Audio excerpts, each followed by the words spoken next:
سی شیخ مہایوں ٹنڈے مستی جو شیخ مہایوں خلیفہ حضرت پیر غوث العالمین ملتان شریف وارو یہ ہتا ٹنڈے مستی کھان کھیر جی چوری کھڑندو ونی ملتان میں سائیں کی پیاری دو کچھے رہے ہو ملتان شریف کچھے رہے ہو ٹنڈو مستی اتنا چوری کھیر جی کھڑے ہیں ونی مجھا پیارا دوستو ہکڑو دفو برسات بے وٹھی ملتان میں برف جا اوڑھا پیا کرن ڈاڈھی برسات پی وسے شیخ مہایوں دیر کئی دیر تو گھروں حویلی ماں پیغام آئے تو صحیح بار کھیر پیا گھرن مہایوں آئے کون ہانی چھا تھی نو مجادی دوستو حضرت غوث العالمین فرمائے تھوڑو صبر کرو انجا گال مہار ہلے پئی دروازے تے ڈھک ڈھک لگو صحیح وڈن دروازو کھولو ڈسن فقیر مہایوں بیٹھو کھیر جی چوری کھیو پر سائیں جو انہیں میں نیارو تو کپڑا ہونے جا سکا پیا بارش جو کچھے نشان کونے ہیڈو بھی پہ وسے پان فرمائیو شیخ مہایوں کتھے لکو ویٹھو ہے کپڑا تو جا سکا پیا میہ میں بہایو آئی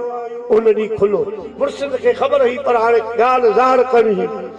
پان عرض کی مجھا سائیں تجھی ڈوٹی دی دو آیا کی رواری تجھی خدمت کندو آیا مجھا سائیں ٹنڈے مستی مجا ماں جڑے نکر دو آیا تمہاں زمین تا کونی دو آیا تجھی کرم نوازی سا ماں ٹنڈے مستی خان ای غلامی دو آیا جی جہاد نام دو آئے وہ مجھے غلام اتری مٹھیا جو بادل ہیٹھ وسندار مجھے پرواز بادل نخامتوں دیا ہے عرض کی مجھا سائیں تجھو فقیر بادل الخامتوں انامی دعا سائیں غوث بہاول حق فرمائے ہانے ڈوٹی کھیر واری ختم اج کھا کھیر نال عرض کی قبلہ کا غلطی تھی ویا فرمائیوں نہ بس تو پہنی مدل تے پہچی ہوئی ٹنڈے مستی ونی مجھو ذکر حلا جو کو مو اللہ جو تو کہ ذکر دنوا سلسلے جو او ونی حلا روئی پہ سہی پوچھو چھو تو روئی عرض کی سونا مجھے ٹنڈے مستی جے جر جو پانی کھارو آڑو وہ ماں چوری کھیر جی خالی کرے وری اتاں اواں جے کھوہ مجھا ملتان جو پانی تمام بٹھوا اتاں بھرے بچن کے پیاری تنجے کھیر واری ڈوٹی ڈیانا جلا تو کھوڑن سائیں غوث العالمین دا 12 کروڑ مریدہ 12 کروڑ مریدہ جن میں 9 لکھ خلیفہ بھلیا سی تجھے کھیر جی ڈوٹی ڈیانا والا کھوڑ مجھا بچہ رلیا او مکہ ملتان جو پانی گھرنا پو سی پیر غوث بہاول حق مرکی فرمائے فقیر مہانو جڑے تو مرید جو یو کمالا کھیر واری ڈوٹی سان تو کہ یو مقام ملے گا تہانے ہی کر یا چوری ہتے اساں وارے کھوہ میں پھٹی کرے تو ون ٹنڈے مستی پہنجے گھر جے پاسے میں کھوہ کھوٹرا وہ جے ان کھوہ مجا ہی لوٹی ہی چوری نکری آئی تپک سمجھ جت مرشد ملتان وارے ملتان جا نار ٹنڈے مستی جے نار میں ملائے سجاہنا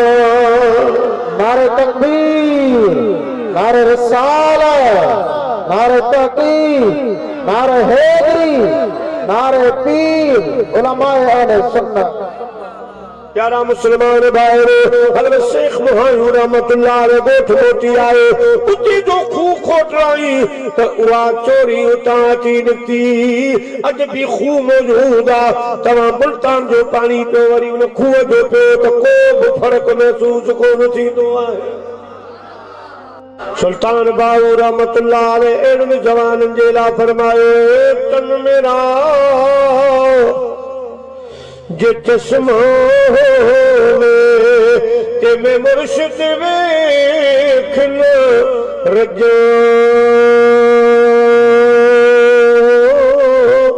ہوں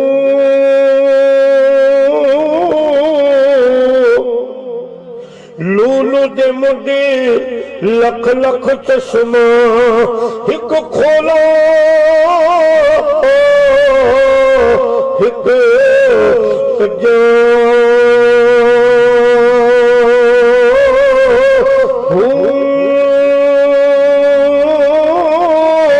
اتنا دکھیا میں صبر نہ آوے اور کتھے والے کجو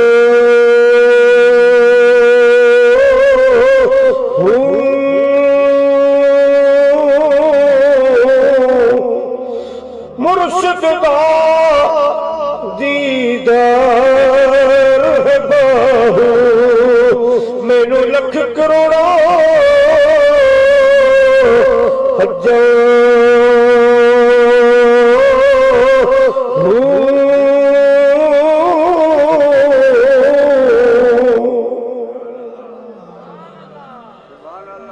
بابا سید مہر علی شاہ جیلانی مریدہ سے شہر شریف وار ایک دفعہ آئیو فقیرن اٹو تیار کرو گوئے تیار کیا ننگر جو وہ بے خیالہ چاہ تو کتو آئیو انہاں جی اکڑے پاسے چک کرے اٹے فقیرن سائیں کے بدایو کہلا ہی کتو اٹے میں مو وجی گا ننگر والے میں آنے چھاتی لو ننگر جو اٹو جا دو صحیح سیال شریف بارن فرمائیو تو جتا مو بدو تھے اتا ہکڑے مانی جترو اٹو بیو کڑو کدی وہ وری کئی کتے کے کھڑا صحیح سید مہر علی شاہ بیٹھو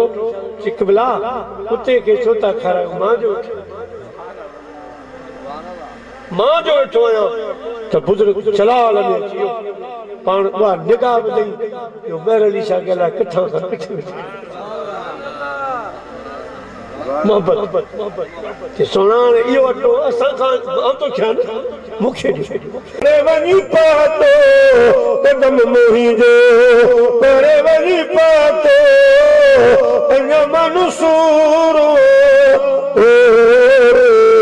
قدم موہی دے